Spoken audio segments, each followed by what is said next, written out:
قرآن بھی اللہ کی وحی ہے، نبی علیہ السلام کی احادیث اور سنتیں بھی اللہ کی وحی۔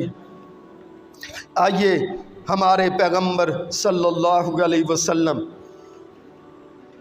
ہم سب کو اذکار کے بارے میں، دعاؤں کے بارے میں کیسے آسانیوں والی باتیں فرما گئے۔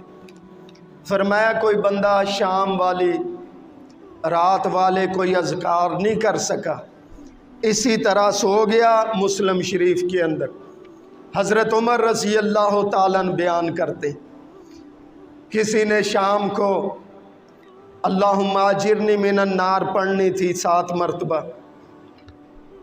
عشاء کے بعد وہ بھول گیا آیت الکرسی پڑھنا، مغرب کے بعد وہ بھول گیا کل پڑھنا۔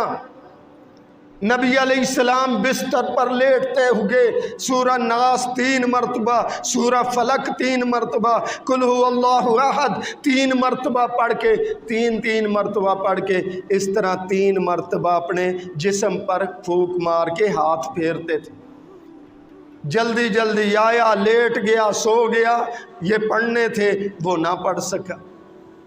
نبی علیہ السلام نے فرمایا وہ بندہ جو رات والی دعائیں بھول گیا، شام والی دعائیں بھول گیا، نماز کے بعد والی دعائیں بھول گیا، نہ پڑھ سکا، لیکن فجر کے بعد ظہر تک جتنا وقت ہے اس وقت میں اگر وہ پڑھ لیتا ہے، اللہ سمجھتا ہے اس نے اپنے اپنے وقت پر پڑھ لی۔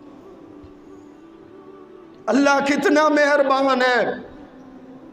مغرب والی دعائیں جو بھول گیا تھا، عشاء کی نماز کے بعد والی جو دعائیں اور اذکار بھول گیا تھا، رات کو بستر پر لیٹتا ہوگا آیت الکرسی نہ پڑھ سکا، فجر کی نماز کے بعد یاد آیا، فرمایا وہ پڑھ لے۔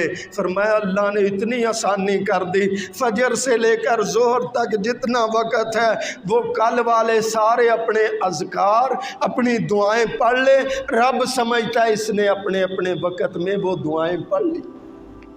اس سے بڑھ کر کیا ہو سکتا ہے؟